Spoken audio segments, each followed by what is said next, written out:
Empowering truth, inspiring change. On today's episode, we dedicate it to land evictions. We have had this issue running for the past 3 weeks, and as IT media, we take time to research, read, and be sure of what we are going to discuss. Today, I bring you my usual suspect, Ivan Kaahwa, to bring a journalistic view and deliberate very well on matters of land evictions. We have seen many opposition leaders and many personalities in the country saying that the law is being selectively applied to certain individuals. But now we want to get the real gist of NEMA, how they are trying to evict people and how is it in order, or is it what they are doing, is it the right way? With me here is Ivan Kaahwa, and Ivan Kaahwa, I think, is going to bring out the real knowledge to all those occupying the wetlands. Ivan Kaahwa, welcome to the Ivan Show, and thanks for allowing to speak to us. Thank you so much, Ivan, for having me this time around again. Ivan, I'm always proud and profound that whenever I call you upon to discuss certain sensitive matters, you respond positively, which is good of you. Straight away to the point on land evictions, purpose in Lubigi, and you see NEMA is continuing to issue warnings to people occupying wetlands. What do you have to say about these evictions? First of all, I want to inform the viewer that what people might perceive as land evictions in this regard, I don't think in a wetland that amounts to be a land eviction really.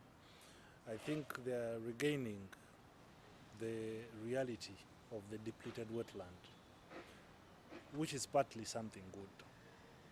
We all need wetlands. Unless you do not have wetlands, then you cannot appreciate the reason as to why they are very important to be wherever they are.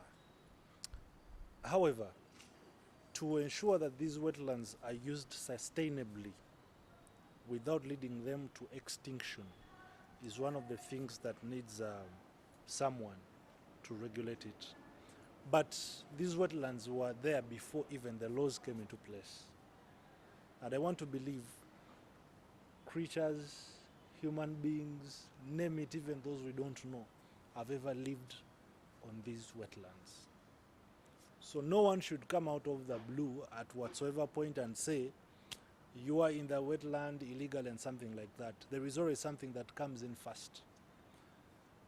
And we should not only look at Lubigi. The problem of wetlands is huge. If you put it at the context of Lubigi alone to understand the bigger problem in the entire country, then you miss out a point. We have districts like Mbale, where whenever it floods, people who are residing onto the riverbanks, it's always pathetic, where you find that there are swamps. So there are districts that are tactfully in the wetland, that dealing with the problem itself means you have to migrate the entire district and get them somewhere else to be. In Mbale, surprisingly, because I want to first bring out some of the issues I believe even that the leaders should look at before we come to the person who finds himself or herself operating in a wetland. There is a factory in Mbale. That factory was launched by the President of the Republic of Uganda. But every time it rains, every time the river banks burst their banks, that factory floods. And every time it floods, it affects quite a number of goods that they do manufacture from that factory. Information has it that the way that factory was constructed, because it is in the wetland, so they had to find a path of this water to go through that factory to other territories. Now, this leads to the diversion of the flow of water.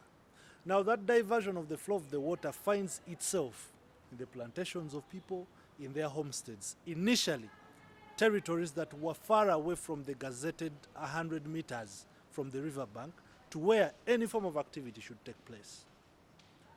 That factory is there. Last year, was it last year when the president was talking about, is it the National Medical Stores having their stores in a wetland along Entebbe Road? The leadership is aware that these things are happening. But what is being done about that awareness is something all of us have to question.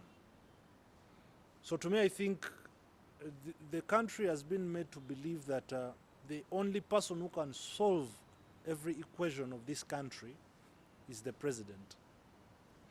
But in all the powers, the constitution that gives the president, he appoints people to work with. But you find that even the appointing authority has reached a point where it does no longer trust the people it has deployed to do the work. That's why when they come and evict people wrongly, the president will come and advise that, hey, no, you did very bad, you are supposed to do A, B, C, D. When they don't swing into action, you will, where are the parish chiefs and something like that. So you can see that the appointing authority is aware of this. Now, Lubigi, on the human face, I feel bad when I look at a woman of about 86 years, 87, crying out that you're chasing me away. I have been on this land ever since I was born. I have grandchildren. They have all gone to school, and I'm still here. But you come and evict them in a demeaning manner. It's bad to be in a wetland, but it makes more logical sense to consider the concerns of those who claim they have a say on that land with which they are settling on. Now here's the thing. If the 1995 Constitution came into play, it means by default there are people who became bona fide occupants. Now I saw Nema saying we have the satellite images and something like that, but that one will come because we shall use their own law to see where they are doing what is right and what is wrong. You see, the law can be there, but the spirit of, being human is beyond having a written law. Like, I am 96 years. I have been Lubigi. Every family of mine is from Lubigi. In your own analysis, would you think that I came to that place by accident? So what I'm trying to tell the authorities is that listen to the outcry of that woman, that, okay, as NEMA, we are charged to monitor how you use a wetland. Can you please inform us, how did you come in this place? Then from there, you can either find a mechanism whether you're supposed to evict that woman with the compensation or whether you're supposed to give a notice of vacancy or you're supposed to demolish. Because I believe there are quite a lot of options. Yes. Where was the government when these people were settling in those wetlands? Because at the end of the day, I think it's a mandate of government to educate its citizens about what is contained in the constitution, rather than coming when someone has stayed there for 10 years. I've seen people with some good houses and now they're being demolished. I think the problem is quite much more bigger. When you even look at the evictions that happened at the Uganda Railway, laying away for the construction of the railway, over about 3,000 people affected, just here at Chireku, Namave. And there were a lot of issues arising, but still there was that inability between the government and the settlers to agree on the possible mechanisms on how to allow the proper construction of the railway so that everyone is happy. The community that we evicted is happy that we are compensated and we went to another place where we are productive. But if you just squeeze people and then you allow them to go back to the public without being productive, then you call that to the crime rate. Many things are bound to happen.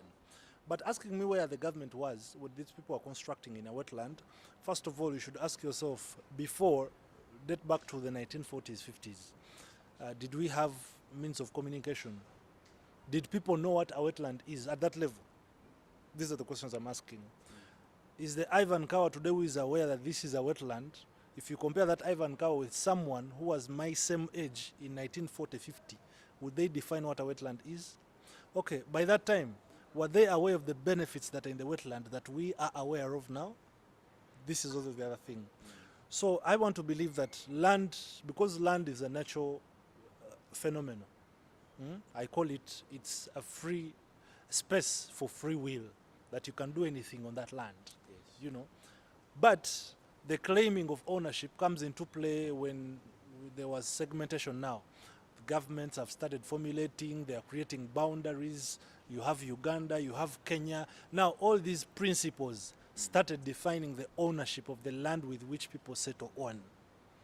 Now, last year when I was covering the first evictions on Lubigi, I found a gentleman. I asked him, how did you acquire land in a wetland? For him it was like, when I acquired this land, it was actually not a wetland because there were activities taking place here.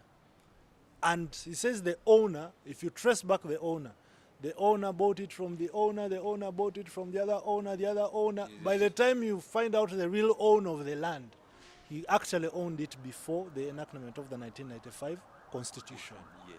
So, the one who is paying the price is Ivan, who has bought that land in 2019, 3 years ago. But they are not dating back to see who sold you the land. So you have to pay the price. Because at the time of buying the commodity, it was not a wetland. Either someone has filled in with soil, it is now a leveled ground. It's a good ground to do business. So who is supposed to pay for that price? So Ivan, let's now legally discuss this matter, and I want us to deep in the details of the legal terms. We see, one, we want to unveil and see, is it legally okay for NEMA to do what it's doing? Two, at a humanitarian level, are the people supposed to be compensated? Because like we have said before, some people occupied that land before it was wetland. Now we are chasing them. Someone acquired it 2 years ago. Now we are chasing him away. So we want to first bring out the legal aspect and see under which law NEMA is using to evict these people. And two, is the law being applied selectively, or it is applied generally to everyone? You see, if I am affected, I can use the law to show that NEMA is in the wrong. And if NEMA wants to show you that they are right, they can use the law. So the law works for each one of them. NEMA is right, and the complainant is also right. The aspect of compensation, it is an assessment done to say that if you qualify for compensation. But to me, it's not entirely about the law.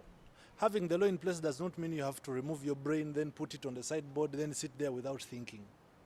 You have to move with your brain even when you're applying the law. Together. You can't just go and demolish someone's house they have constructed for, they have spent a lot of money on it, realistically. There are certain facilities you would look at, my brother. Nogan area. Would someone really do this? Now the painful one was when I saw a gentleman and a certain lady. They were breaking their own house. Now that one, I got empathy, but at the same time I was like, now this Ugandan is aware he was in the wrong. Mayo wana Uganda bakiriza nti bo bali mu kikyama. Waliwo abatakiriza on either they don't have enough information. Like you can have a title, you as Ivan, if you're 25 years, and you're like, this is our land. Because your grandfather died and then left those documents, you're the ones having them, so you're defending what you don't know. You even have those ones. But I can't compare you, the one of 30, with the one of 90. At least you're 190. I should allow for, audience to listen. Because I've grown up knowing that this government is a government that listens. So if you are not able to listen to a person of 90, who can even give you information that you do not know, and the implementers are just 30 years, 40, the ones who are implementing these laws, and you're evicting people of 70, 80, that one should really concern you. You get? Now you are finding the youth elderly friction regarding applying certain things. Now, the laws of NEMA are very clear. That is in the National Environment Act. Now, I'll just read a few. When you look at the management of wetlands, that is section 54, 1. Then 2, there is 3A, B, and C. But I'll also be selective. So you wanted the word selective. A. So this is the act that talks about how the wetland should be used, what you should do in the wetland, and something like that. But this is the law we are quoting. If you can have access to it, you can read many of the things. But there are a few things that I'm going to highlight in here. Now, in this law, there is what they call partial use of a wetland. So meaning a wetland can exist. Everyone can operate in the wetland. That is the law. However, to operate in the wetland, you must seek permission. Now, when you're seeking permission to use a wetland, you have to show cause that you're going to use it sustainably. What does it mean? That, okay, I have a house in the wetland, but the frogs are there, the snakes are there, I do fishing, the papyrus is there, I am not littering in that place, you know. All these are catered for. And this is where the problem now is coming to follow. Kati ferache mutu senda, ngoriye mumuleseo wa mafuta. This is what I'm going to answer. Many of the guys are like, you know. Now, the circumstances under which an international investor will be given a permit to operate in wetland, though the fulcrum should be leveled. Whether I am a local investor or international, if all of us qualify, let's do it. But you realize that the wetlands we are having on a pedestal, really the foreign investors are more compared to the local investor. Either we also don't have trust in the local investor nti ojamuwa permit ng'omugambe kuzimba tanka y'amazzi ate yateekewo garbage collection center ya wastes and something like that. Now, that shows you that if you pass that test, you are given the place to operate in. However, I want to ask, the presence of these people in Lubigi, did we feel the impact that the wetland was being mismanaged and being tampered with? That is a question to everyone. See, there are certain things that have to inform our decisions. I think NEMA had the quickest immediate response in places like Bududa, in places like Mbale, in the Bulambuli, in those, you know, because that's where they need quick attention. Where the communities have not penetrated the wetlands, they are still far. They have something to do. They have a preventive measure using the same law. But here in Lubigi, these guys are saying before the construction of the bypass, the water was flying okay and people were fine living in harmony. Until the development came, water had to find its own way to the people's homesteads. You go to this channel at just Wise, you can even pass through, even kids play football in that channel because the soil has left over how many meters now? It is just above. Shouldn't this concern you? Now, who brings that soil into that place? Ivan, this discussion, I'm happy you are bringing it in a very neutral and fair ground. I want you to discuss this, to bring in politicians who are overriding on what is happening, probably to garner support from their voters, or if they are genuinely tabling issues that should help a common Ugandan to really get out of this. I think it's in the nature of Ugandans.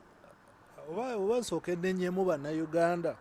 You know, Ugandans are more interested in things ebitabazimba, ebitabongerako. These are Ugandans, and that's how we have defined the system. Nti muna Uganda abeerawo nga yewe omunnyonnyola business model. Nebo gamba gundi, hey, Kenzo yagize bwati. You know, to them, happiness. That's why they say we are the most happiest country. We have been ranked, you know, the most happiest. We are Ugandans, which is okay. Being happy is okay, but what is making you happy? Is it bringing food on the table? Now, for politicians to use that another opportunity to score political points is understandable. To me, it's understandable because you have to cling on to something. No cherry pako. Then people will be like, yatulwaniride.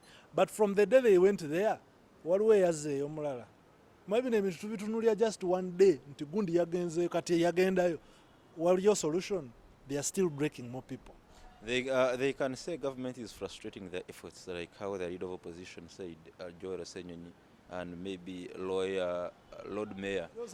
Sometimes government is worried about what these politicians are going to speak. So they are trying to prevent what they don't know. Because they're like, this man being there, let's counter him so that he doesn't speak. But at the end of the day, I don't think that is a solution. And if the opposition will only come into play to take advantage of certain situations, to gain political points, just like the same blame game they put onto the ruling party, that they do some things to score political points. And I will be open to you. Look at the anti-homosexuality bill, the passing of it. This was part of it. They claiming that there is an investment in political, political structure. Then look at the fighting of corruption. So corruption itself now, you would ask yourself, why is it coming at this point in time? So this is the entire situation and how it is happening. Then you have the non-government organizations that came into play. Nebaleta Butents. I saw on a local television station, they are explaining, we are no longer doing something like that. I was like, really? This country is a little bit unserious. So they evict you, NGO nejane ku attend, then you call a journalist to come and profile that story that ndi mukubona abona. You see, waliwo ebintu obanze mbiraba bulala. So I looked and I was like, but realistic. Can I even have the guts, Ivan? I have been evicted. Then I come and call a journalist to make my point before journalist in the night that I'm suffering and something like that. I think naffe twekubemu ko mutima as a journalist, tuberemu nako obuntu. For me, I even believe digging deeper to understand, ask them their information. If they have information, then try to track the information and understand the magnitude of the problem. But merely showing when people are shivering, they are crying, they are what, I think it doesn't solve anything. So in terms of the political solution to the problem of Lubigi has not been solved. That one, I can assure you. Then the NEMA enforcement and implementation. When you look at this approach that I evict person A, then I leave person B, yet the impact of the petrol station in Lubigi is actually more worse than a Ugandan who had a brick, just one car room with the only taplings. And the guy sleeps there just to monitor their nursery bed. Do you know even the nursery beds were cut down? But I think nursery beds should be reserved. Kati nawe chitunule munga gwali you are the one interviewing migo chirabe. Oliaze ateme nursery bed mba preserving environment. So there are certain things you will witness. And even personally, I told the public relations officer for NEMA, I told him, but realistically, I've been recording some dangerous videos here. We are trying to regain the environment, restoring the wetland, but now you boys are just cutting down what? The nursery beds. And mind you, you have the environment police that has to work hand in hand with the National Environment Management Authority. But you realize you have other people, they are not in uniforms, they are not wearing reflectors, they are not identified anyhow, but they have a huge hammer and they are happy hitting someone's building down. So just 2 days ago, I was having a certain police officer, and he told me, this is our government, but what they are doing, in his view, that it is politically motivated. They are not following NEMA guidelines. Because now, if you reach a point of destroying a nursery bed, yet you are reserving a wetland, really, I think there is a lot of politics riding on this NEMA thing than mere preserving wetlands. I'm thinking that being a Ugandan is not a choice, right? It's not a choice. And it is the responsibility of government, mind you, the president, to account for each and every individual in this country. Where government finds that the wananchi are at fault, instead of squeezing them to the extreme that they even hate their own country and you kill that spirit of patriotism, it is only reasonate enough to use institutions like parliament to discuss on how they can deal with a certain number of people settling in a wetland. I think it would bring more harmony and more sense and political stability if, for example, NEMA was, by law, they do these things, was to map out and know that in Lubigi wetland alone, we have about 2,000 encroachers. So how does government deal with these people? Make interviews, make research, profile them, come back to parliament. We need this amount of money to resettle these people to a much better place, and we regain the wetland. Now you have solved a lot of crises. You have solved someone who is going to send the sikyalonda because munyigiriza. Many of them, mind you, even at the voting time, they are going to vote with emotions. They will not vote because of purpose. Yajja kujama naye government enyigiriza anonya color. They are now looking for colors, not names. That's why colors are doing a very, impact in terms of that. So if you relocate these people, one, they will be happy where they are. They will live in harmony. They will start doing business and everything will be okay. Now imagine the 2000 ne bakomawo wano mu kibuga Kampala. Ne bagenda kati mu ghetto. They are there, seated in the ghetto. You ask how I was surviving, they are nebangoba, So I think government needs to take that issue very seriously, accounting for their own citizens. But if a citizen asks that mwaki mwanzikiriza okuzimba wano nga mukimanyi lutobazi ate ne gavumenti bwojja mbugwe mu magezi go wali tolaba nti olwo lutobazi, are you solving anything? So government has to be tolerant, just like a father. Your kid can come and lie you, and the kid is lying. Mbo yagala sente za textbook nayo kimanyi teri textbook jeba neno ga it's okay yagala sente meka mbo batugambe 20,000 ngo muwa 25,000. You are okay, you have tolerated. The boy is very happy. Muzei namulumye, but realistically you have done your part. So government has to be tolerant to some things. What pressing challenges is the country headed to after these evictions, and actually even in Chireka where they are continuing to issue warnings, and now the crime is high. So what main challenges do you think are going to come as a result of? You know why I'm saying there are no challenges? Because it's not the first time evictions are happening. We know areas where evictions, for example in Mukono, Nariko Mukono Nama, I did an investigation by the way. There's even a gentleman I investigated about. Narina Kamalok broadcasting a story. About 5-7 days later, then the gentleman died. But he was the one having the land titles in that area, and people were crying. So, unfortunately, the man passed on. When you go to this side of Kikube, you have over 2,000 people evicted on their land. And the people behind those evictions are well known. They are seated in government. You even security agencies were implicated in that. And we have profiled these stories. They are there. So then when you go to many, even Wakiso here, even Wakiso, go to Jinja, my friend, Jinja City, yeah? The one that you call Jinja City. There is a lot of land grabbing, alteration of land titles. That, you see, the Ministry of Lands is in the spotlight for all this. And that's what the audience will actually tell you.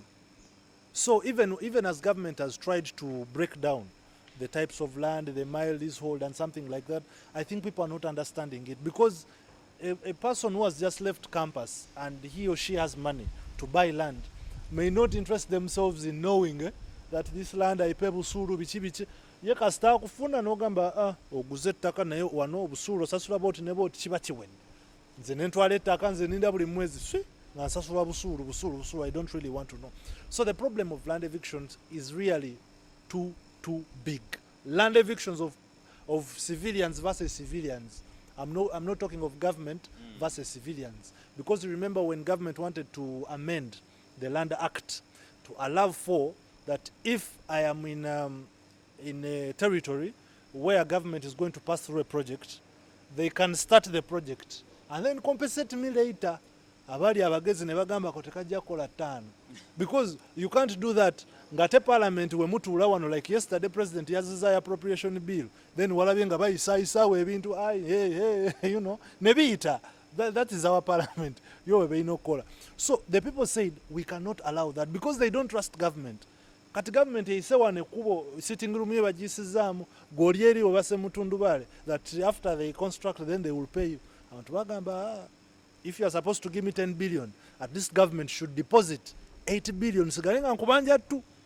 But government is saying whether we have the money or not, you allow us. It is a budget spirit of Ubuntu, patriotism. So, ne patriotism, alina wakola chi, alina wakoma. So Ugandans refuse to that specific law. That's why they really had to, to go back and do consultations and reconsider it. So, Ivan, as we wind up this discussion, I want you to give right recommendations to the Parliament of Uganda, because you see, I think as a legislature, it is having an important role if really it feels for Ugandans on this very pertinent issue about evictions.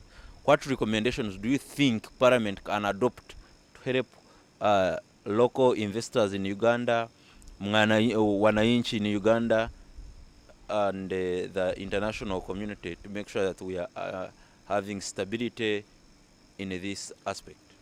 You see, there are certain questions that are a little bit hard to even answer.